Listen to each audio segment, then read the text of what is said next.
সাথে সাথে অশান্ত হয়ে যাবে। এবার ইসরাফিল আলাইহিস সালাম একটা সিংহা বলবে, আইরে এত মায়ার পৃথিবী, এত মায়ার জমিন, এত সুন্দর আসমান, হায়রে 7টা আসমান আল্লাহ বানাইছে। الذي خلق 7 سماوات طباقا, এত সুন্দর করে স্তরে স্তরে আসমান বানাইছে গো। এই আসমানটা টুকরা টুকরা হইয়া পড়ে যাবে।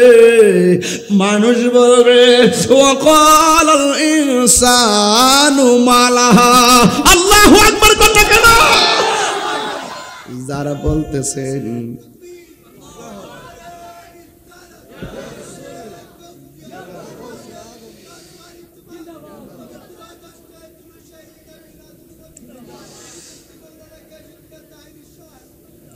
সকলে আওয়াজ করে কন্যা আল্লাহু আকবার, আর মায়ার সুরে কন্যা আল্লাহু আকবার। যুবক ভাইয়ের, আমি সেই কথাটা কেন টাচ দিয়েছি বুঝার জন্যে। অনেকে যারা বলে হাসরের ময়দানটা আসমানে হবে, না না, হাসরের ময়দানটা জমিনে হবে, জমিনে হবে। কোথায় হবে? ওই শাম সিরিয়ার মধ্যে হবে রে। এমন একটা ময়দান হবে, ওই ময়দানে মানুষ সব একত্রিত হবে। ডান হাতে আমলনামা দেওয়া হবে, জাহান্নামীদেরকে বাম হাতে আমলনামা দেওয়া হবে। এই জন্য আমার যুবক ভাইয়েরা, ওই হাসরের ময়দানটা আপনাদের বোয়ালখালীর মাঠের মতন এত ঠান্ডা হবে না রে। হাসরের ময়দানের পানিগুলা বোয়ালখালী জমিনের পানির মতো হবে না। আপনাদের নদীর নাম কি? কর্ণফুলী নদীর পানির মতো হবে না রে। এই পানিগুলা হবে কঠিন, একেবারে কেমন হবে জানেননি? মানুষ যখন সব লয় হয়ে যাবে, এই পৃথিবীর মধ্যে শুধুমাত্র পানি আর পানি, সব লয় হয়ে যাবে।